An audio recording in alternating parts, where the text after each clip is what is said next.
It's that time yet again. The Premier League is back, and that means the Premier League predictions are going to come from myself here on Tereak Talks. Guys, get ready for a exciting stream. I'm very nervous, as you can tell, in doing this, and let's get into it, people.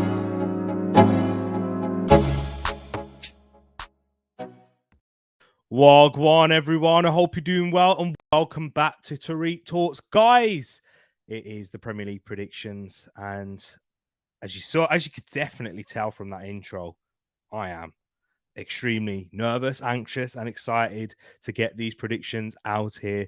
And what probably doesn't help with the nerves and anxiety is I'm facing this because of predictions, but it's not tonight, people. Don't worry about that. But I hope you're all keeping good, and I hope you're all keeping well. If you haven't already, go check out last night's stream where we got really started everything going for this Premier League season by looking at each teams, all 20 teams, and their one player to watch this season. We had plenty of honorable mentions as well. So your club, if you are a Premier League fan, or a team if you're a fan that's supporting a team that's in the Premier League, go check that out. You will enjoy it. And if you haven't done so already, make sure you smash the like button on this video as we're going to get into it. I'm not going to spend too long in this intro talking about that or anything, because we need to get right through it, and we've got plenty to talk about. But before I do get into it, there is one more thing. You guys can get involved in this as well.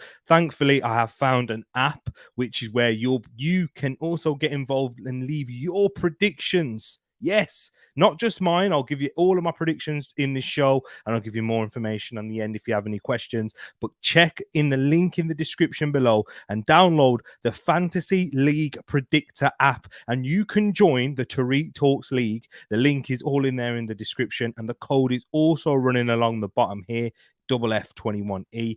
Go check that out, people. And I would love to hear your thoughts and your predictions. And you can compete up against me. They even have their own points scoring system. So you guys can be within a chance of winning prizes. And there are prizes to give out from last season, by the way, from our weekly prediction show. And we will get into it. And I can't wait for this, people. So you guys can join me. And also, let me just add as well, I have sorted out the Fantasy Premier League renewed our league. So if you haven't joined, or if you're brand new to the channel, or you came in recently, if you're new, subscribe. But if you came in mid and during the year and you didn't join our Fantasy Premier League, the code is also in the description down below. So there's plenty for you guys to do and get involved in this. So people, without further ado, before I give, and the last thing, I promise is the last thing before I start going into the predictions, is I'm going to say a big up to each and every one of you that is here earlier than I am for this stream. So I hope you're keeping good and well. Big up Mr. 200, who's already dropped his predictions right there. That's what I love to see. We'll discuss these after, once I've done mine. But big up yourself. And he says, have a great show. Love for that. There is more information about the downloading the Fantasy League Predictor app in the pinned comment, so please check that out as well. Shay in the building, big up yourself. Realist in the place. Also, Pax is in here. Listen to the man. We are 31 subs away from the road to 700. Can we help a boy out by liking the video and also subscribing if you're new? Appreciate you there, my bro. Pax Man's in the building here too. Brush is in here. Who else have we got? We got Red Devil Yannick, Social DRG, long time, my brother. Nice to see you in here. And the same goes for you as well, John. Nice seeing you in here. And we got Moss in the building here as well as Vibes. And big up to everyone that's watching afterwards, or if you're joining in the stream late, big up to yourself. Love to you for being here. And with all those nerves out the window, pulling it all away, I am about to get started. Here is the predictions that I'm going to go with. I'm going to go from 20th all the way down to first, and I'll give you my reasoning for it. And it looks like the camera's gone a bit blurry. There we go, back in focus. These are the technical difficulties you have during a live stream, so I do apologize for that as well. So let's get into it, people. And big up Noel, who's just seen his comment is in there too. In 20th position in rock bottom, I have gone for newly promoted side Sheffield United. I feel like a lot of you guys will put the two teams that have just been promoted into that bottom three, and I have gone with Sheffield United. They have lost their key player in Iliam and Dye. Even I was watching the overlap yesterday and do my research when I was looking into the predictions, is that the Sheffield United are suffering from financial issues, and it was actually a real importance for them to get promoted last season into the Premier League for them to be financially stable. It was huge for them. They have a budget of around about £20 million to spend. They've already bought Austin Trusty from Arsenal, but having sold Iliam and Dyer, their best player, and one of their key players in Sander Berge, who's on a verge on the move to Burnley when this is being whilst we're doing this stream, they aren't set up well for this new season. You've seen a lot now of teams when they do get promoted. They do. You just have to strengthen because of how strong the Premier League is, and the difference in quality between the Championship. And yes, there are good players down in that league below in the Championship. But when you do come up with a Championship squad like they have in Sheffield United, you need to reinvest in that. And I would say even their squad is in the Premier League is worse than the one that was in the Championship last season. So that's not good at all. So I do think Sheffield United will finish rock bottom. And the team that I think will be above them, but just slightly, and will go down with Sheffield United, is newly promoted Luton Town. And guys, what a fairy tale story it is to have Luton in the Premier League. Over 10 years ago, they were a non-league team. Once upon a time, Luton Town used to be in the first division, and they got relegated the year before the Premier League was introduced in its new format, being the Premier League. So they missed out on all of those riches. But Luton Town suffered, and they got all the way down into non-league. They've even got some interesting stories with Ruddock and Panzu being one of the players who's gone through all the divisions, and if he plays a minute of Premier League football, which he most likely will, as we're entering it this weekend, he will be the first player to play in every division from non-league all the way to the Premier League with the same club. Yes, we've seen players that have come up and that have played through non-league and played in the Premier League, like your Jamie Vardy's, but this will be the first player to do it with the club that he was at in non-league all the way through. So there's so many storylines, and it's amazing, and I'm sure all of you have seen the stadium by now, and with the section where the away supporters have to enter. But with Luton Town, how they've built their squad is they have invested, unlike Sheffield United, but the players that they've invested in are some of the Championship's best players, and they are building like a Championship super team, according to a lot of their fans and a lot of experts who have followed Luton Town in the Championship. They play a unique style with Rob Edwards as manager, and he was sacked actually last season by Watford, came in to replace Nathan Jones, who you guys will remember being the manager of Southampton, and he led them to glory, and as they beat Coventry in the playoff final. What a story that is for Luton Town, but I just don't think it'll be enough. In my prediction for them, I do think they will have a strong start to the season. With that home, I think they will try and build a base with their home form. But when they go away from home against these top Premier League sides, and once their novelty starts to wear off and the unknown factor, as much as an unknown factor that there is now in this Premier League, I think that will wear off, and teams will start to recognize how they play in a very unorthodox way, not orthodox, in terms of they play with a back three, wing backs going forward, and they play with a high attacking eights, which you see the likes of Tereak Talks, who was one of their key players who they managed to sign from Birmingham City this summer, who was one of them who worked really well. Was it Birmingham City? He was on loan. But yeah, a former Manchester United player indeed, Tereak Talks. but he plays in those attacking eights, and they really work the half spaces well there with the width provided from the wing backs. So it's going to be interesting to see Luton Town. I'm sure they will get a lot of attractors, and those when they come up against your Manchester United's, Arsenal's, when Pep Guardiola is going to be going over there to Kenilworth. It will be an interesting thing to see. But I do think, unfortunately, they will go down. So for the final relegation position, I think this is going to be a battle between at least 4 sides this season.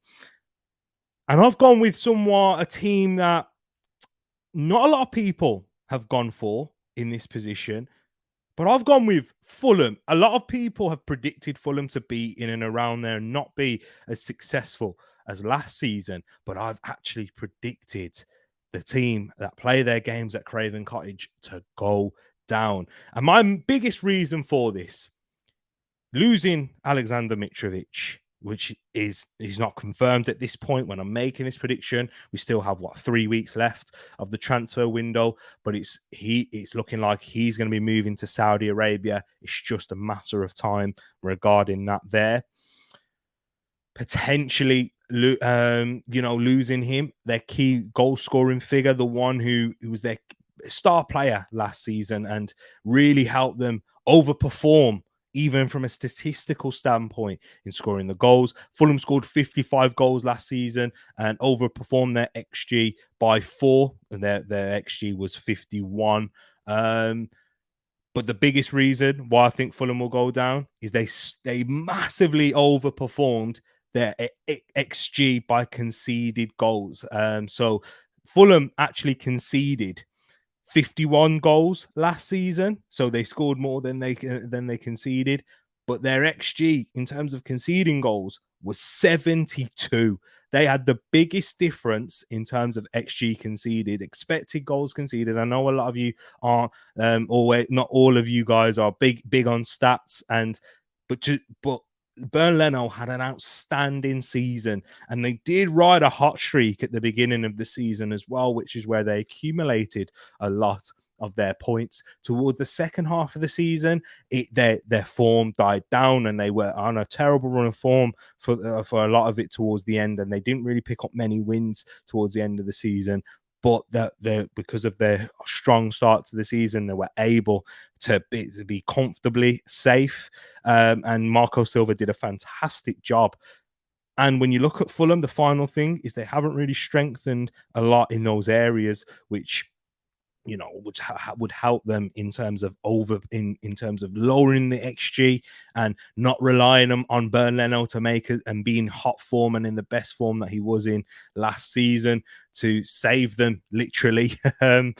Is they've brought in Calvin Bassey, and he's a good centre back. He struggled in his time at Ajax. He did sign from Ajax from Rangers the season before. But I don't think that's going to be enough for Fulham to prevent the amount of goals that I do think they will concede this season. As luck won't, I don't think it will be on their side. Can lightning strike twice? I don't believe so. And I think that losing the goals in Mitrovic and they will concede more goals, it will put them right down there. And the team that a lot of people have put in that relegation zone, whose manager has just left before a ball was even kicked, and they've just replaced him with Gary O'Neill, is Wolverhampton Wanderers. I think Wolves are going to finish in 17th, just above Fulham. And my reasoning why I've gone for Wolves above Fulham is mainly because of their defence that they've got at Wolves and what they've built upon through even their time in the Premier League in Wolverhampton Wanderers. Is just about surviving through conceding not many goals. They have lost Nathan Collins, who was a big part of their defence last season. But when they brought in Craig Dawson, he really did help them. And Julian Lopetegui worked really well with that defence and really built upon that. Wolves' issue, and it will remain an issue this season, is scoring enough goals. But I think they'll concede less goals than Fulham, which will help them grab a few more points, grab a few more draws. And if they can keep the scores down in a lot of their games, they'll be within a point a lot of the time. But I don't think Wolves will go out there and be scoring more than 2 a game in a lot of occasions, unfortunately. But I don't really see Wolves conceding too many goals either. So I think their defense will be doing just enough to carry them through. I think Gary O'Neill is also, you've seen him work wonders with that Bournemouth side last season. He came in after Scott Parker, after that 9-0 defeat away at Anfield, losing their first 3 games. Bournemouth were a certainty to go down. But what Gary O'Neill was able to do was build a camaraderie, build a togetherness and team spirit. And I think when the chips are down and everybody's against you and everyone just expects you to underperform due to Wolverhampton Wanderers' FFP issues and not being able to bring adequate replacements in, or anyone at all, on a permanent, that's for sure, is I think that can work with you as well and help you build that siege mentality. The fans at Molineux will give them that support. I think the atmosphere at the Molineux will also help as too. I think it will be a struggle to begin with, but when they start to get through those tough times and grind through results, and Gary O'Neill gets the support of the Wolverhampton Wanderers fans, I think they'll be do just enough to survive. And I've gone with Wolves in 17th. I'm going to try and rattle through the mid-table sides now. As I did say, there was going to be 4, so we've still got 2 teams that I think will be in a relegation dogfight. And the team is moving from the West Midlands over to the East in Nottingham Forest. I think Steve Cooper has done a fantastic job. Yes, Nottingham Forest spent a lot of money, brought in a lot of players last season, which was unseen and never seen before, the amount of players that they did bring in that period of time. But I think with Nottingham Forest and Steve Cooper, he has now found his best team. He's found his core players that he wants to play in the likes of Morgan Gibbs-White, Brennan Johnson. I think he will remain as well at this stage. There has been links with him moving to Spurs, but it looks like his future is going to remain in Nottingham for at least this season. I think building, and Morgan Gibbs-White can build on his performances from last season. Taiwo Wanyi, who had a very strong end to the season, he's their key man up top. The only issue that I really look at for Nottingham Forest is defensively in those fullbacks areas.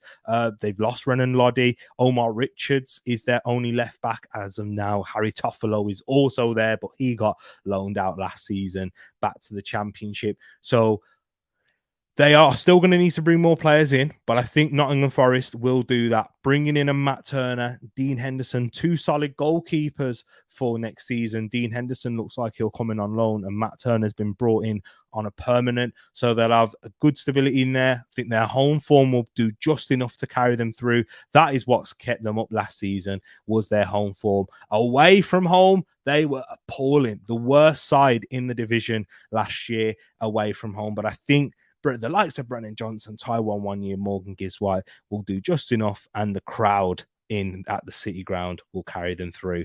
Team that I've got just above them, and I do think will be in a relegation battle, is Brentford. And those of you who are long-time subscribers of the channel will know how much respect I have for Brentford. I have said, pound for pound, the best run club in this country in terms of how they managed it in their Moneyball-like system, buying players for cheap, selling them on for a big profit, until today, where David Raya has gone out on loan for Arsenal. But even then, they can still recuperate £27 million next season. So Brentford have had the perfect model in terms of surviving and even being a real threat for the European places in the Premier League. Yes, last season they started really strong. Their home form for them is what's kept them through and really been that stable foundation for them to build from. Ivan Toney, having one of the best strikers in the league, has certainly helped. Him and David Raya's link up in terms of David Raya's distribution for Ivan Toney has really helped them cause a lot of teams problems, including the team that I support in Arsenal, on a lot of occasions. But missing Ivan Toney, I think it's going to be a huge detriment for Brentford, for the Bees this season, missing him for the first half, and I think it might even take him a little bit of a time to get back into the form that we saw with Ivan Toney, which earned him a call up for the England side. At the highest level, you can't just go out for a long period, whatever it is, whether it's due to injury or suspension, and just expect to return at the same level without any match time, and match fitness will be hard for him to get without, because he's not allowed to play any games at all or even participate in football activities until September. Of course, he'll be training behind the scenes, but it's not the same at the same intensity and at the same pace as the Premier League. So I think Brentford will struggle, but will survive due to their togetherness, Thomas Frank being an excellent coach, their home form, and they still have quality players in and around like Keane Lewis Potters, Mbuemo, Wisa, and I think that they will bring someone in. They are linked with Nico Gonzalez at this moment in time. They will bring a striker that will give them more dynamism. I don't think it'll be a like-for-like replacement with Tony. It wouldn't make much sense having that whilst having someone like that when Tony does come back or instantly drop to the bench. But if you can bring a different player and adapt your style of play a bit more for this time, then when Tony comes back, you can potentially play him with someone. So I think Brentford will survive. They'll have a slow start to the season, but a strong end, and that will put them in 15th. The next position that I've gone for is Burnley, and this is the newly promoted side. This is the only newly promoted side that I've got to stay up. And with Vincent Kompany, I think he will be able to get this team who have completely transitioned the way they played since they were last in the Premier League, in playing much more progressive style with a much more possession with the ball at their feet, pressing up high, having wingers and fullbacks really attacking and being dangerous threats in the final third. But I think that they will have a strong season, and Vincent Kompany will go through a bit of a up and down period. I think they'll start the season strong, not with their first game against Manchester City, of course, but I think they'll ride that sort of wave that we see a lot of promoted teams do. Then they'll go through a little bit of a sticky patch, but Vincent Kompany and his leadership, his togetherness, and how hard he works and his attention to detail will be enough to get them, to carry them through. And Turf Moor isn't an easy place to go at the best of times. So yeah, I think that Vincent Kompany and Burnley will do enough. Keep an eye on them. There will be a very interesting side to watch this season, especially when you see their old their old style of play from Owen Coyle to Sean Dyche. And speaking of the Husky speaking man, the hoarse voice of Sean Dyche. Excuse me, I think I need a drink now. I tried to make that a nice little segue, but I've ruined myself. And I have gone with Everton to finish 13th, and that is quite high given the fact where Everton have finished in the last couple of seasons, been in relegation dogfights, of course. But I think that Sean Dyche, he will really build this team in his image, and Everton will play different to a lot of the teams in and around the league, which will give them that, that unique, that USP for them, will make them difficult to beat. The Goodison crowd will really make it a difficult place to go. I've kind of mentioned that with a lot of these teams in and around there, because they will need to rely a lot on their home form, as I do think there's better footballing sides with better players that can punish them and will score more goals and basically defend a lot better. I think in terms of their systems or individuals that they have, I think that Sean Dyche will try and build upon that home form. Keeping Dominic Calvert-Lewin fit is going to be the main and the key to Everton. Main reason why I think they will finish this high. And I think in terms of Dominic Calvert-Lewin's style and how they will work off of him, you see Sean Dyche play with their two strikers, two up top. That will suit Dominic Calvert-Lewin to a T. He'll have someone to work from, play with knockdowns for that striker, make extra runs into the box, have someone else to occupy defenders. And I think we'll see the best of Calvert-Lewin this season.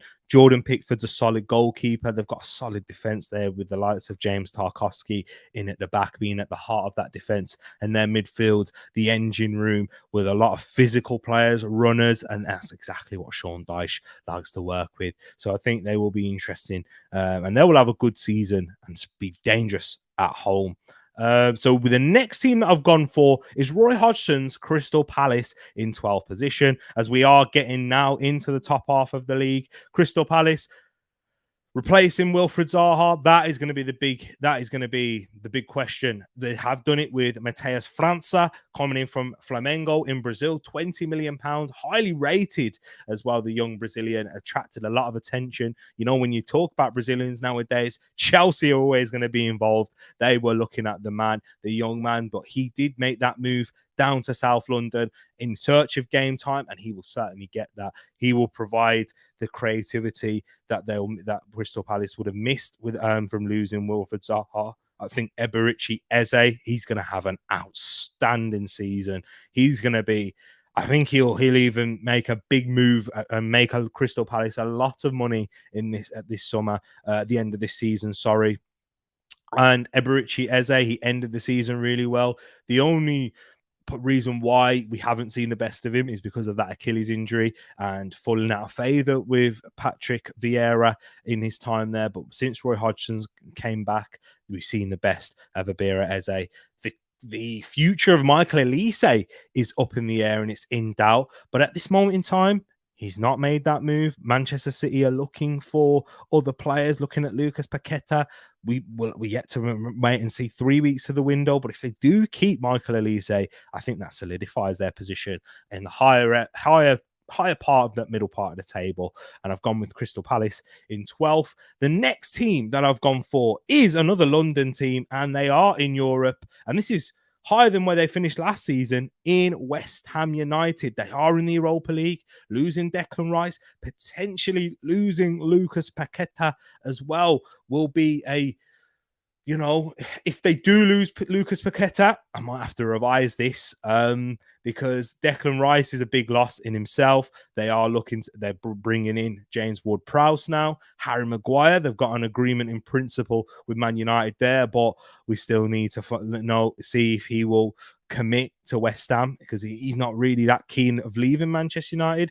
But if it really looks like his game time is going to be limited at the Red Devils, then he might make that move to David Moyes' side. But I think that West Ham will have a stronger end to the transfer window. It's been awful for them. They've brought in now, up until this point, really, they brought in Edson Alvarez as that Declan Rice replacement, bringing in potentially a James Ward-Prowse, a Scott McTominay, Harry Maguire, and maybe even another forward. We'll have to wait and see. But I think that David Moyes will just have just enough with them. And with them being in the Europa League, they will be able to attract a lot more talent towards the end of the window of a higher caliber, which will then help them progress up the league even further. I think they've got some very good young players, and who's had a very good preseason is Divin Muamba as well. He's been a top player for them for their youth sides, and he's had a very good preseason, scoring a couple of goals and scoring a big goal up against Spurs in that friendly. And there's never a friendly when it's West Ham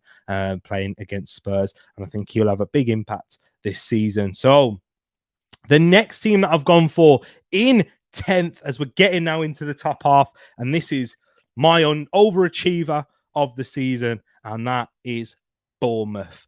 Iraola, the former Rayo Vallecano manager, the former Athletic Bilbao player, has a very distinct style of play. High pressing team, high intensity.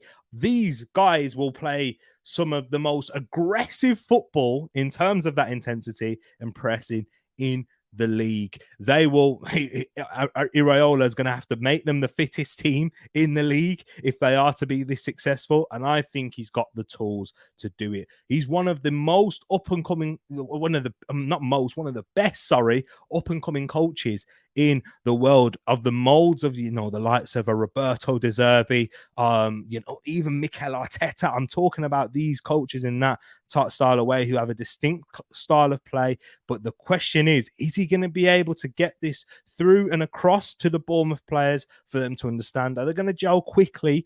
Because it is something that will take time for them to develop. And I do think that we may see some hammerings for Bournemouth this season. But overall, with the recruitment that they've made in the summer, bringing in the likes of Patrick Kluivert's son and Justin, Max Aarons, they've just hijacked Leeds to bring him in there. Some good players, some good young players as well that Iraola will be able to mold into his style. Having the likes of Dango Ouattara, check him out from last night's stream, doing the ones to watch.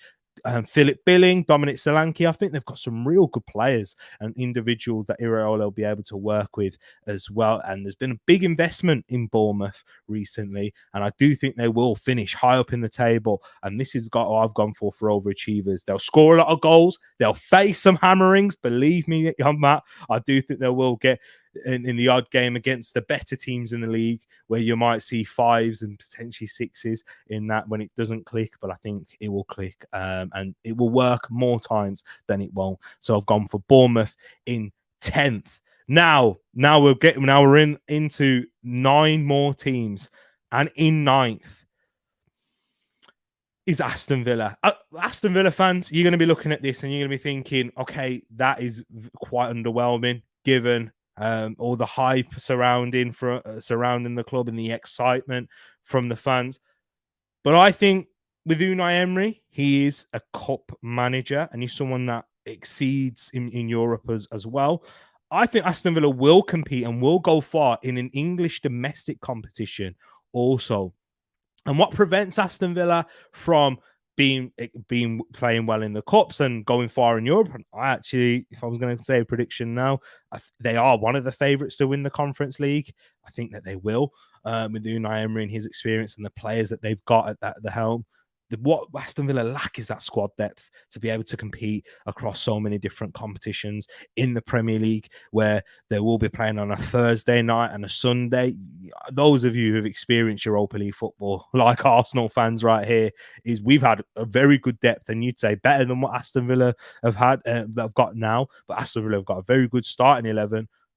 But that depth in the Premier League, it will haunt you and it will cause you problems. And if you're not quite at it, if you're not in those very little small margins for error in this league. And I just think that Unai Emery will work hard and trying to build that winning mentality through the cup competitions. He'll manage them well in those games. They'll pick up a lot of draws. You know, those 2-2s. I always say it on the channel. They really performed well last season, the third best team in terms of form, and the third most amount of points since Unai Emery was appointed in the league. But I think that the focus will be a lot in the cup competitions. They'll have a strong start to the season.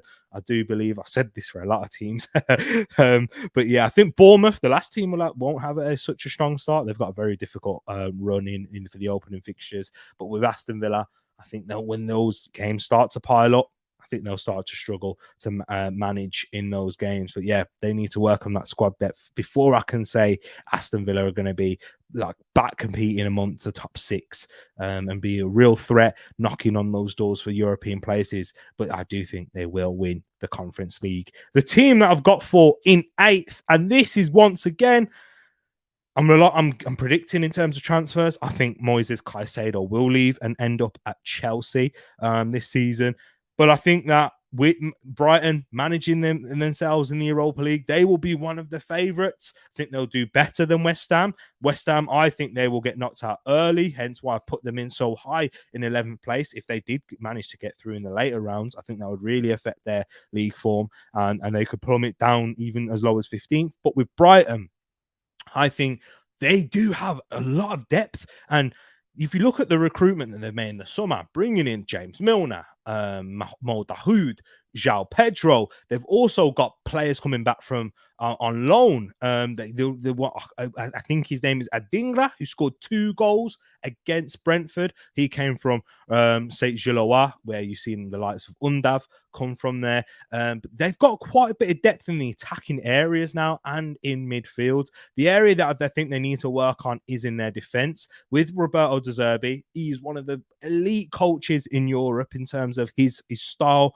and how unique that is, and how, you know, you've seen Pep Guardiola praise him so well, and even even take elements of De Zerbi's game and how he progresses with that La Pausa at the back, keeping that foot on the ball, attracting a press, and then you playing around them. You saw that for the second half in where Manchester City were able to really kick on in a lot of their play towards the end, and you've seen little elements of it in the Community Shield as well. So, and he's really perfected that. And Brighton with another season, and he came in earlier into last season when Graham Potter went to Chelsea, but those players will be even more familiar with those patterns and improving with the likes of João Pedro, who I think will have a fantastic season for the Seagulls right there. A versatile forward who can come in deeper and play up top as well with the likes of Evan Ferguson, who will kick on again this year. Brighton are going to be such an interesting team to watch, and they will go far in the Europa League, I believe, and have a good, successful season in the Premier League, but drop down to 8th, which is not bad for the Seagulls at all. Will they get Mohamed Kudus, though? That's the big question. And the team that I've gone for just above the Seagulls is Tottenham Hotspur. And at this position in 7th, this means that they will get back into the UEFA Conference League. I'm not quite sure how it's going to work with the UEFA competitions next season. Don't hold my breath on that. Don't hold me to that. But with Tottenham, I think they are going to return and they're going to improve a lot from last season. Ange Postecoglou, you've already seen the football that he's played. He started to really implement much more of an attacking side, interesting, refreshing for the Tottenham fans to watch, given the football that they have watched in the past few seasons with Antonio Conte and Jose Mourinho, Nuno Espirito Santos, their managers and whatnot. No disrespect to those, but yeah, they weren't able to play in the way that they wanted to due to having such a mishmash of players. But we've seen Ange Postecoglou really work with this team, get the likes of Basuma to really perform well in pre-season. I think they're going to be exciting to watch. The issue with Tottenham, which will prevent them from even breaking into the top 6, I would say, is defensively. I think with such a change in style and plan, putting so many players forward into the attacking areas. I was watching a tactical video when I was talking about the Barcelona games and in Spurs pre-season. They put a lot of numbers going forward. 7 players in the final third in one of their attacks. And I think against better sides and against a lot of teams in the league who will play in a transition style, especially away from home, will cause Tottenham a lot of problems at the back. But I think they will have a massive improvement and they will see this as an improvement, as a stepping stone going on into the following season, and we'll be happy with Ange. I think Tottenham may also experience some heavy defeats, but I think we'll see a lot of goals for Tottenham. They will be fun to watch. And I think, taking off my Arsenal hat, Spurs have been a fun team to watch in the league in previous seasons. And that's kind of what they're known for. The Tottenham fans saying, let's play the Tottenham way. They have been a lot of the time interesting to watch. And I think they will get that back. But can Ange in the long term take them to being a competitive team, competing for the biggest and best trophies? We'll have to wait and see. But I don't think it will be quite enough for them this season. And in 6th place, I have gone for Chelsea. I think with Mikel Pochettino, they will have a much better season than last. I think a lot of people also agree with that, with the predictions that I've seen people make. Seen some people even put Chelsea in and around the top 4 positions. I'm not sure for this team yet for being in those Champions League places because of how young and inexperienced they are in terms of Premier League experience that they've got. The likes of Levi Colwill. They've just announced Reece James as their captain. Is a 23-year-old player who on his day, he's probably the best right back in the world. Certainly one of the best. But you just can't rely on him in terms of fitness levels and playing the amount of games that will be needed in a season. Ben Chilwell, you can also say the same for him. Also, the same, one of the best on his day, but doesn't really play enough games. And then having a young players like Levi Colwill, high promising players coming into Chelsea, a lot of pressure. It's going to be different. He's going to have to take his time embedding in there. And then the likes of Enzo, even if a Caicedo comes in, who's got 1 full season of Premier League football, Carney Chukwuemeka, Mudryk, and all these players here, Nicholas Jackson, young, very young core, young spine. which I think will excite the Chelsea fans. We'll have a lot of highs, but also a lot of lows. You kind of get that with young players, their ceilings, and when they are performing at their best, you can say, wow, these guys have the potential to be special. But they fluctuate a bit more. They don't quite have that consistency in their performances. And I think to be in a top four with how competitive it is now in this Premier League, you need to have a level of consistency. I think, and the reason why I've also gone for them to finish higher than the likes of Tottenham is having no European football at all. Being able to just focus on the English domestic cup competitions and the league will help them and will help that squad, which is quite thin in certain areas, especially in midfield. And yeah, they'll help to just focus on that, as teams who finish outside of Europe typically do better. Arsenal, we did it when we finished in 8th. We went on to the next season and competed into the top 4, ultimately finished 5th. But we got into the top 4. I see something similar with Chelsea. I think they will look really good in the beginning and look like they can compete for the top 4. But yeah, I just think eventually that they won't have enough in terms of their consistency to just make it into those top 4 positions. And in 5th, just missing out on that top 4, and depending on the UEFA coefficient rankings, big up to my brother Luke, who kind of enlightened me a bit more on that. It depends. 5th could be a Champions League place, but it depends on how English teams do in the Champions League this season. So maybe Newcastle, if they can go on a good Champions League run, they'll be, even if they don't win it, which they most likely won't, they can assure themselves of being in the Champions League next season in finishing 5th. And the reason why I've gone for them to finish in 5th place is the teams that finish below them. I think in one of the teams that will finish below them, which you can probably guess by now, is I think they will perform much better than they did last season. And I think the extra competition for Newcastle, with the way that they play, the style that Eddie Howe has really worked upon, that intensity, it will take its toll on them when the games start coming in thick and fast. There's going to be more pressure on Eddie Howe to compete in the domestic cup competitions. Also, bringing in the likes of Tonali and adding that cover in that midfield position with Bruno Guimaraes, that's adding that quality in depth there. Harvey Barnes gives you another option out wide with the likes of Anthony Gordon, Miguel Almiron, Isak and Wilson. We've seen them rotate really well towards the end of last season in particular, after Isak's injury. But I think it will be a season where they will slightly regress being in the Champions League. I still don't think their squad's big enough to work with with both competitions just yet. And Newcastle are taking this in a slow approach, but I think it will be much more. It'll work for them in the long term. That's what I'm trying to say. They're taking a slow approach in terms of their squad building, but it will be a much smoother process in the long term. Once they do finish in the Champions League, if they are to finish in the Champions League again after this season, then I think they're there to stay with the amount of money that they're investing, with how that squad's really being built. And it's a young team, a young British core that really understand the philosophy and the style of play and what it is to wear the Newcastle shirt, shall I say. So I think that they will finish 5th and they will be above Chelsea, because with Eddie Howe and his style of play, I think it will make it repeatable for them, their performances. I just think the performances will slightly drop off, which will mean that they'll draw the games that they were able to win last season, due to not quite being at their physical sharp and peak best that they were able to play last season. So now into the top 4. And before I get into the top 4, guys, please make sure you smash a like on this video if you haven't done so already, because we're getting into the real big ones now. And I think this top 4 will compete for the title. Whether they'll be there until the end, these are the great contenders for that Premier League title.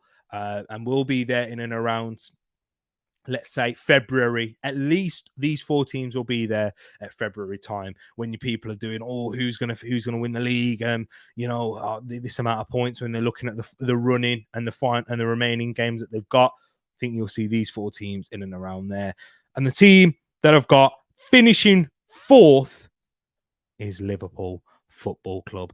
Liverpool, they are going to be a fun team to watch. Again, similar to Spurs, very good going forward. The amount of players they've got in that attack is unbelievable, and the quality at that.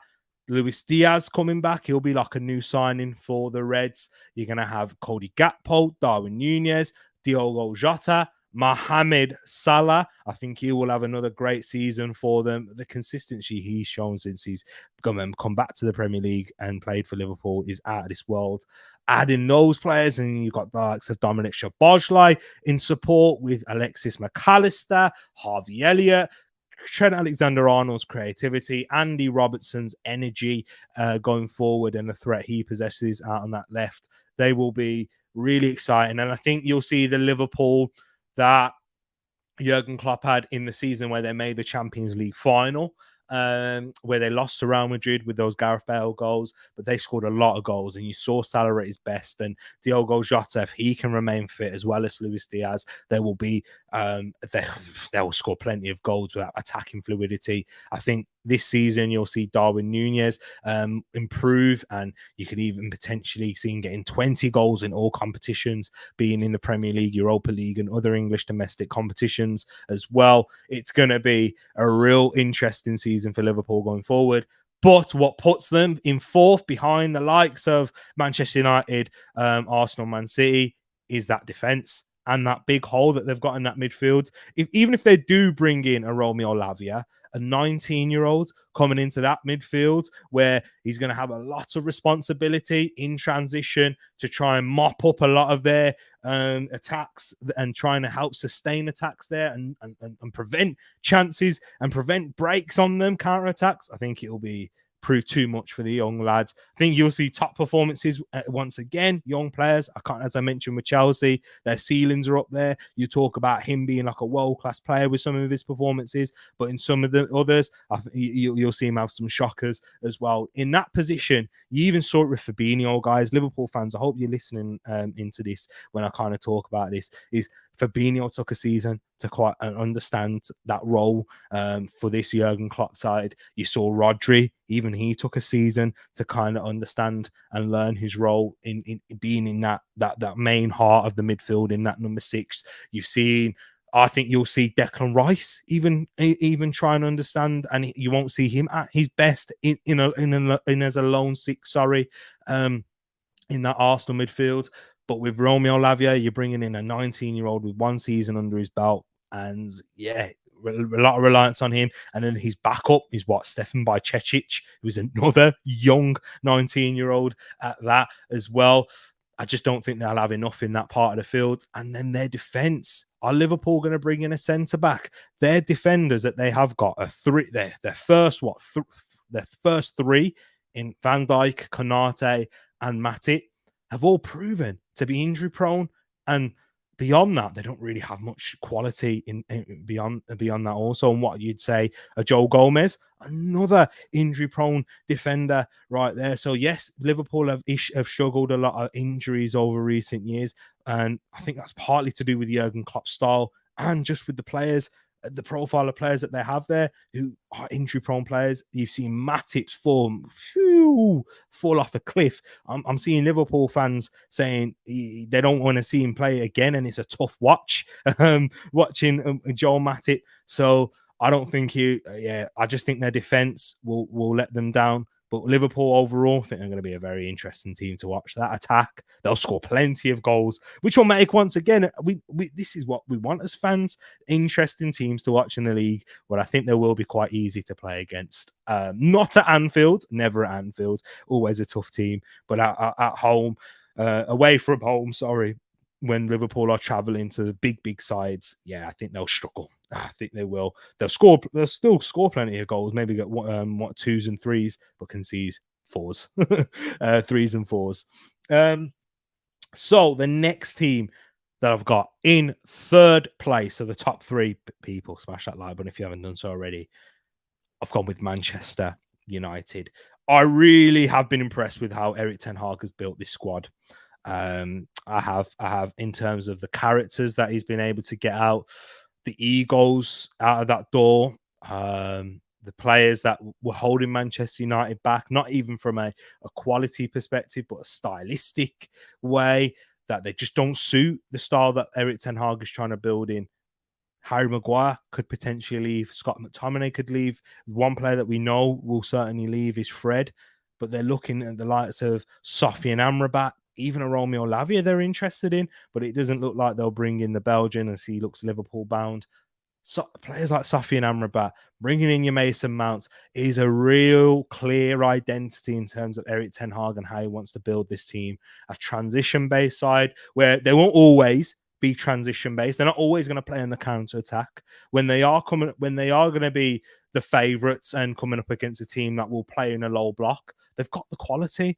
The likes of Bruno, the likes of Mount, who adds a secondary option from a goal-scoring perspective and a creativity, helping Bruno Fernandes there. Marcus Rashford, we saw him explode last season. Yes, he might not be the most pleasing player in the eye, where he's not the most efficient in how he attacks, but he's a bit like, you know, guys, I'm saying it. He's a bit like Mohamed Salah. He's not always the easiest to see in the eye, but they create so many chances for themselves in terms of the positions they get themselves into, the intensity that they play at in with their running, their dribbling, and how they can shoot, and the variety of goals that they can score.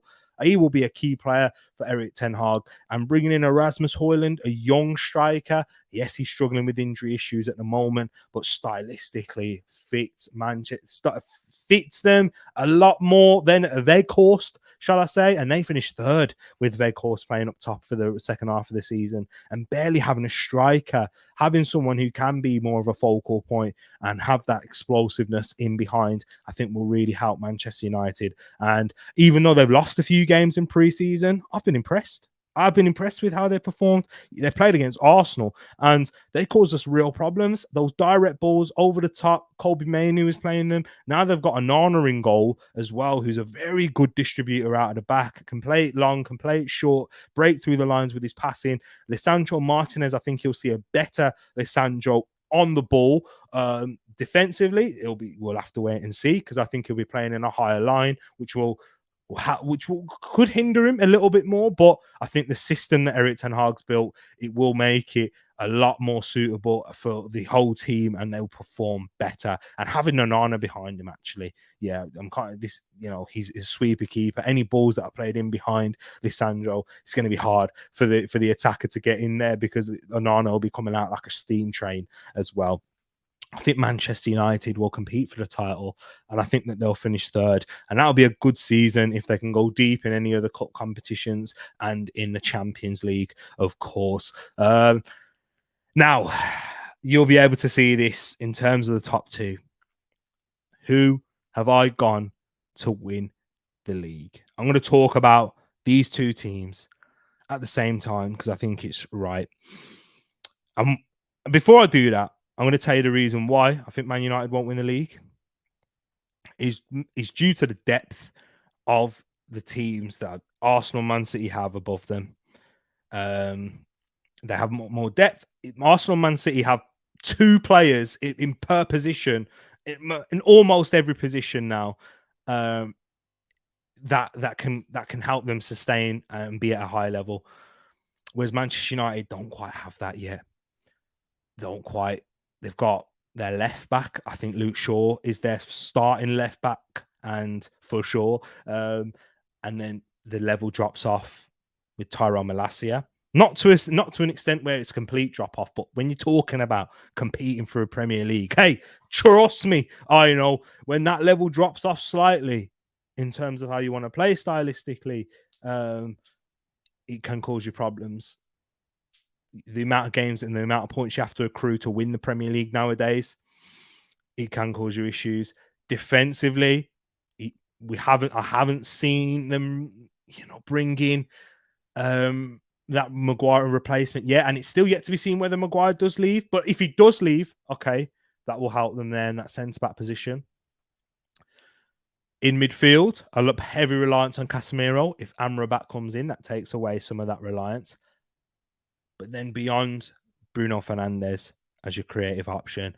Mason Mount being your primary source across different competitions. I'm not sure if that's good. I'm not sure if that is quite good enough. And then the main part is up top, the striking, the goals. There isn't much depth beyond the first 11 in terms of getting goals up top. So when their first 11 is out there, Manchester United will cause problems for a lot of teams. But in their depth, not quite there. Another season, another summer transfer window under Erik ten Hag, and I think that Man United will be a solidified title contender if they can, of course, have a good season. There's still some uncertainty surrounding their future. So the teams, they've gone in first and second place. The team I've gone for in second place is Manchester City. So that means I've gone with Arsenal to win the Premier League. Manchester City, we know how great they are. Treble winners, one of the best teams the Premier League's ever seen last year, if not the best. I think you can say that with how they performed, especially how relentless they were towards the end. But I've said this a lot on this channel. With players like Gundogan, Mahrez leaving, players who scored big goals in important moments for Manchester City, not being there will be the slight difference. And I think Kevin De Bruyne, his body now, is not, and he's spoken about this as well. He's not at his peak anymore, prone to picking up more injuries. We saw him in the early stages of last season, in that mid stage, just after the World Cup. It was a lot harder for him. He was to get back into the team. They were rotating him a bit more. He was getting a lot more substitute appearances, and he didn't start in the Community Shield off of the back of that serious hamstring injury. I think there's going to be more responsibility on the likes of Phil Foden centrally. And the reason why is I don't think Manchester City as a team collectively will score as many goals as they have done in previous seasons. I think Haaland will, he may even score the same amount of goals as last year. Guys, let's say Haaland gets 35, 36 goals in the Premier League. Then your next highest goal scorer will most likely be a De Bruyne. And I don't think he'll play as many games as last season due to his body and the injury issues that he's facing later in his career. You lost those goals with Mahrez. You lost those 9 goals with Gundogan in the league. Mahrez was their second top goal scorer in a lot of seasons, even when they were out there winning leagues. Phil Foden, his responsibility is going to go up. So you maybe say he's going to be the third top goal scorer. But it's still yet to remain unknown. It's hard really going up against Manchester City and Pep Guardiola. But I just think they won't score as many goals. I think defensively, they will probably, do you know what? If Man City win the league, I think it will be very close. But if Man City win the league, I think they could have the best defense the Premier League's ever seen in terms of the lowest amount of goals conceded. Because of what that foundation, I saw how difficult it was for Arsenal to break them down. Arsenal, who have improved going forward, who scored 88 goals last season, with and without Jesus in a lot of big parts of the season. And Arsenal struggled to break them down in a lot of occasions. And I saw how strong Ruben Dias is, John Stones in that heart of the defense, Rodri, how he just reads and intercepts and has a proper understanding of the game. And then even when they do have the moments where they become a little bit exposed, he makes those important fouls. Carl Walker and his 1v1 defensive ability, outstanding. And then they've still got the likes of Vardy added in, Akanji, and one who didn't even play on the weekend due to injury is Nathan Ake. They are stacked in that back line, and 2 goalkeepers at a high level to match. I just think there is going to be, that they will score less goals. And Arsenal, the team that I've gone with in first, will concede less goals than they did last season. Concede less at home in particular. Before the Saliba injury, Arsenal were much better away from home. In terms of conceding goals, we conceded more at home at the Emirates than we did away from home. And I think that that year of development with this young side, with that experience of defeat, we speak about it a lot in the Champions League. You have to get to the final and lose before you go to the final. The next time you go to the final and win, because you need to understand, have that experience and how to manage the game and how to manage those moments. And Arsenal, yes, a big factor, and I still believe was due to Saliba's injury, but we didn't manage the moment in towards the end. We didn't manage with that pressure.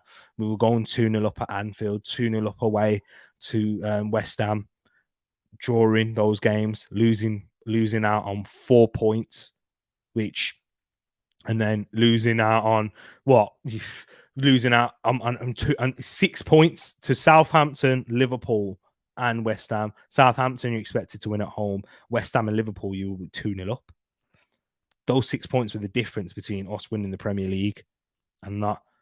And a lot of those issues came defensively. Arsenal have improved in that area, bringing in Yuri and Timber, hopefully Tomiyasu, and even not relying on him, the likes of him staying fit. Saliba's back.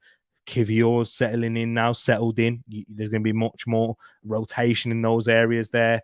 Having Zinchenko back and not relying on him so much to play at left back will be key. And then the options that we'll have going forward, and just the overall competitiveness throughout this Arsenal team. The squad depth now from Arsenal is not an excuse. It's not an excuse. And I expect Arsenal to win at least one trophy, whether it's the Premier League or not, at least one trophy this season. I'm putting expectations on that. I know not everyone will agree, but the depth that we have in goalkeeping position, all the way up to the attackers, is crazy. The versatility that we have, which creates that depth in a lot of time, is ridiculous, and it's crazy. So I think Arsenal, I've gone with Arsenal and Arteta to learn from the experience of last season, to manage those moments and be able to manage the different competitions with that depth and that experience in those, having that taste of defeat, to go on and kick on and be the winners of this season's Premier League. It's genuine belief, and I'm going to say this as an Arsenal fan. I'm actually happy that I can say that with real belief, and I'm not looking like a madman by saying all of this, because that's the level Arsenal now at. And the best thing is to say, and the better, what I can say is, if Arsenal versus Manchester City, that's going to be the title decider. If Arsenal can beat Manchester City at the Emirates, at the very least, and if we lose at the Etihad, but if Arsenal can grab 3 points from Manchester City, then that was the difference in Arsenal winning the league last season against the treble winners. I really do think Arsenal can win this. And let me add for Manchester City as well, coming off the back of a treble winning season, Pep Guardiola is a freak. We know that. But can you sustain that hunger after coming off such of a high? I always repeat this, and I keep saying it. It's like I always bring the boxing analogy. When you're at the top, you're the hunted. It's much harder to retain that. When you've reached the summit, which they did while winning the Champions League and the treble in the same season, are you able to have that same hunger and desire that got you there and maintain that throughout the season? When you've got the likes of Arsenal, Manchester United, Liverpool, who are hungry and after you, even the likes of Newcastle, Chelsea, that will love to take your spot and love to try and get a scalp over you to really show we are here and we are here to stay. And you will be there will be Manchester City and Arsenal included. You will be the yardstick, how people measure themselves against you. You are everybody's cup final. The treble winners. We beat the treble winners. When Man City lose or draw a game, we only gone and done that to the treble winners. Pep Guardiola, the greatest coach that we've arguably ever seen, up there in the Premier League with Alex Ferguson. It's going to be a big one. That's my predictions, guys. Let me know your thoughts. And we got plenty of you in the comments. We will get to them as well. But what I'm going to ask you now is I'd love for you to give me your predictions in the chat. You don't have to go through all of them. You don't have to do from 1 to 20 in the live chat, but just tell me who you think's going to win the league, who's getting into the top 4, and who's getting relegated. Let me know your thoughts and give me your reasons why as well. But whilst I do that, let me just take this off the screen here. I've got my brother Manch, someone who we've got in the chat. He gave his predictions to me earlier. Big up my bro Manch for this as well. And he's listening them out here. You may have seen him in the chat. He came up and he was doing the live watch along with me and Realist, and he's definitely excited to get his predictions in here. And he's gone with the title winner as well to be Arsenal. He's gone for Liverpool in second, Manchester City in third, Chelsea in fourth, and the team that he supports in Manchester United to finish fifth, and Tottenham to break into that top 6. Wow. So he's gone with Newcastle to finish outside of there. And then the relegated teams, he's gone with Sheffield United, Luton, which is what everyone else has gone for, and Nottingham Forest. Interesting. He's gone for some extras as well, with Golden Boot winner being Haaland, Golden Glove winner being Alisson. Liverpool to keep that amount of clean sheets, yeah? If they managed to get the Golden Glove with the amount of goals that they're going to score, hey, they could certainly win the league for me. But yeah, I just don't think that's going to happen. But that's interesting. Big up Manj for that. I'd love to hear your thoughts, and we've got them coming in now. Big up my brother Fads in the building. He says Manchester City to win the league, Arsenal second, Arsenal or United to fight out for second and third. He's stuck between the both there, but he's gone Arsenal second, Man United third, Liverpool in fourth, Chelsea in fifth, and Aston Villa in sixth. So he's gone with Aston Villa to break into the top 6 there. Manj a good guy, says Pax, but sometimes his sources are way off. Big up my bro Pax there, not agreeing with Manj's predictions. Yeah, Manchester United to finish outside the top 4. I think that's crazy. William G in the chat says big up to my brother right there. Says great chat, Tereak. Share your optimism about the Gunners this season. We've seen it, man. Not many people outside of Arsenal share the same sentiment, but we've seen the level that this team can perform at, and what we saw after the Saliba injury was out of character, was not what we saw for the majority of the season. Accumulating 50 points at the halfway stage. What? Only the best Manchester City teams have done that. The Centurions, halfway into the season, we was on course for 100 points with that squad, with that first 11, which we've improved upon, with the squad that we've improved upon, with experience. They were the youngest team in the league whilst performing at 50-point pace at that stage of the season. I'm sorry, the sky is the limit. It really is. T, where is the Fantasy League? Link is in the description down below, my friend, if you want to join the Fantasy League. If you haven't done so already, you should be there. I renewed it if you was in there last season, but the link's in there if you'd like to join. T, you and Ty from AFTV can now partner up. Nah, man. William G, there's a lot of Arsenal fans, Fads, that believe in the same way as I do. It's not going to be a cakewalk, and I am going from as an Arsenal fan perspective. I think that we can finish above Manchester City.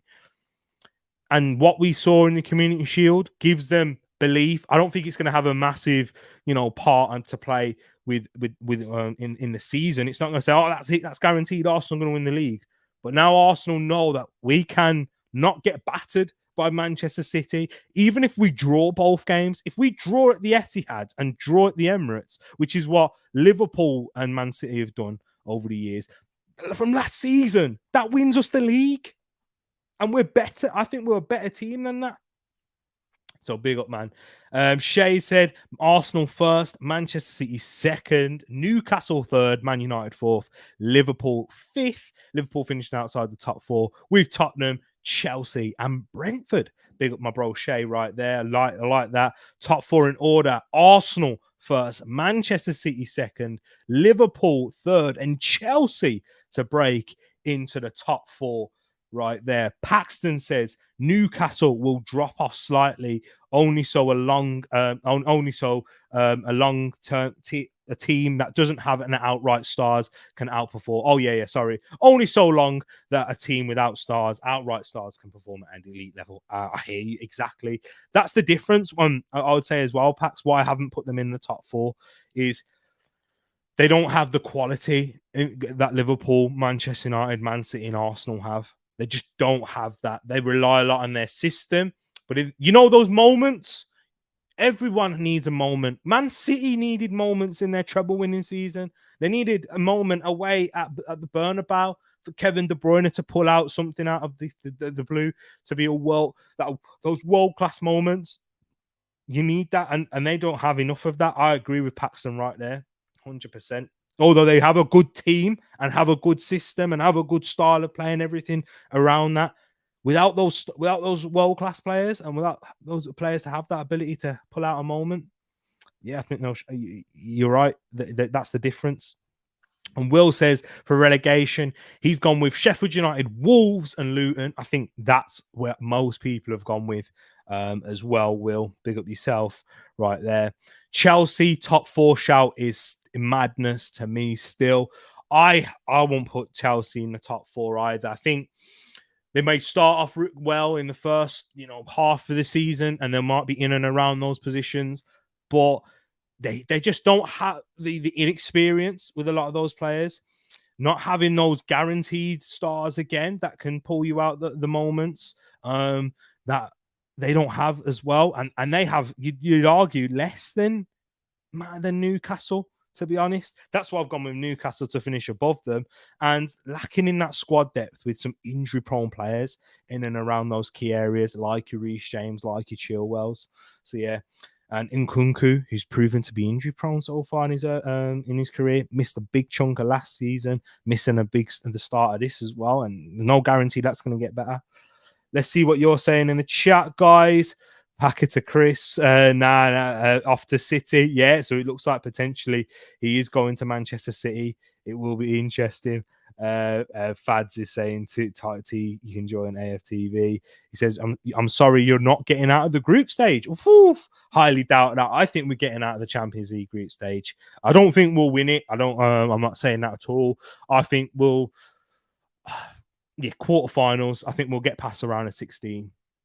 And yeah, quarterfinals is where we'll fall short, if I was to say that now. But I always think it's quite hard to predict the Champions League without seeing the draws, without seeing the possible pathway. You don't have anyone competing with Sakati. And this is what I would say. Do you know what? I'm going to say this as well, Fads. I'm someone who said this, and we need someone to compete with Saka a lot more. But Saka, do Liverpool have anyone competing with Mohamed Salah? No. Do Manchester City really have anyone competing with Erling Haaland? They have Julian Alvarez, plays with Haaland, and I think you'll see that a lot this season. Does he compete with Haaland? No. Did anyone compete with Haaland last season? No. Does anyone compete with Kevin De Bruyne? No. And the reason why I say this, Fads, if you're going to become a world-class player, Mikel Arteta said it himself, you have to play 60 to 70 games. Saka's fitness levels and the fact that he's played every game in the Premier League for the last 2 seasons shows that he has the physicality to be able to do it. Yes, it might hinder him later on in his career, and I think that's something to talk about, and you don't want to suffer that burnout, which is why I would bring in someone that you can rotate him with, take him off in the 60th minute when you're battering teams. But I still think when you look at his appearances by the end of the season, he'll still play 60 to 70 games. It's just about making sure he doesn't play 3,000 to 4,000 minutes at this early stage of his career. Like, Pax is my guy with this, and he always looks it up on transfer marks. Pax, if you could do me a favor and check how many minutes Haaland played and how many minutes Saka played. I'm talking about the whole competition. If you can do that, transfer marks usually good at doing that. If you could do me a favor whilst I'm reading through the other comments, that would be great. Let's have a look. If you can't do it, just let me know, and then I'll have a look as well, my bro. Don't worry about that. Arsenal win the Premier League, says Shay. Any other than Arsenal winning the Premier League is a failure. Agreed to. You spent 105 on uncooked rice. He says no more excuses. Fairly confident to secure the Prem. Then I think it's hard to say the Premier League in itself when you've got Pep Guardiola and Manchester City in there. I think Arsenal will win the league, and I'll be disappointed if we don't. But the minimum is you have to compete for that Premier League. And when I say compete, I'm talking about run City close and further than last season. And final day, that's what I want. Final get a day or two in that Premier League title race. And if you don't win the Premier League, you have to have a one trophy under your belt. Carabao Cup, FA Cup. I know people won't be happy if Arsenal we don't win a Carabao Cup and that's it. But hey, I'm taking Carabao Cup.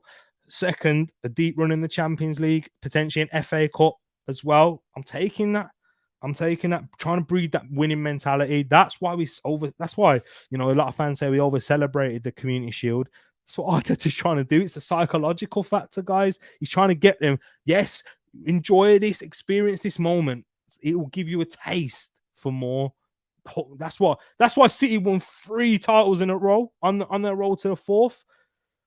So yeah, that's why a lot of you guys think that is the case. Let's have a look. Similar says to Moss for that one. Arsenal to win the Prem. A bit biased here, yeah, T. Yes, there is a bit of bias involved, of course. But hey, that's how much I believe in the team. So yeah, people, guys, let me know your predictions if you're watching afterwards in the chat. If you're watching in the comments, I'd love to hear your predictions. Don't forget, click the link in the description if you want to join the Predictor League. Guys, it will be worth it. I'd love to see your predictions as well. You've got up until Friday to join, so only 2 days, less than 2 days now. So 1 full day and a bit to join. It will be great to see you here. Just before I do go, I just wanted to end on my last point about the Saka minutes and Haaland. I just wanted to compare those minutes between those 2 players in particular, because I think it's interesting because Haaland played more games than Saka due to being in more competitions and going further. But last season, Saka played more minutes, and I just want to verify that for you. I just want to make sure, double check that right here. So last year in the Premier League, Saka played 3,194 minutes, and Haaland played. Let's get this up for you. So Saka, 3,194 minutes. So just over 3,000 minutes. And Erling Braut Haaland, the man himself in the Premier League, played 2,700 minutes. And that's nearly a 300-minute difference. Bearing in mind, there was only 3 games more Saka played. Saka played a lot more games out into the end, whereas Haaland got substituted in a lot because they were winning the game by that point. And then Haaland played in the Champions League 846 minutes, 311. That's the levels that I'm expecting Saka to get to. I'm expecting to play 3,000 minutes, and Erling Haaland's doing it. So can Bukayo Saka. But guys, I'm gonna run and leave you. Take care, people. Enjoy if you are watching this afterwards. I hope you do. I hope you have enjoyed it. I hope those of you who watched it live, have enjoyed this as well. The intro was a mess, but we finally got there in the end. And yes, check out the ones to watch stream from yesterday. Tomorrow, 2 streams coming up. Let's not forget this. 2 streams. We've got the preview show, Premier League preview show. We'll be predicting and previewing each individual game, starting from Burnley versus Man City all the way through to the Monday game, which is Man United versus Wolves. And it's this bad boy. Afterwards, 2 streams. Straight after that one, you'll be joining me here as I take on the 1 chip challenge. My bro Rich is going to be hosting that. I need someone with experience who's experienced that pain to really understand it with me. And yeah, It's right here in the flesh. It's still sealed up as well. Can you see the sellotape on that there? So yeah, it's not been tampered with. I promise you, I can assure you with that. I don't do them things, but yeah, take care, guys. Love to you all. Leave us your predictions in the comments. I'd love to see that, and join the Predictor League as well. Peace.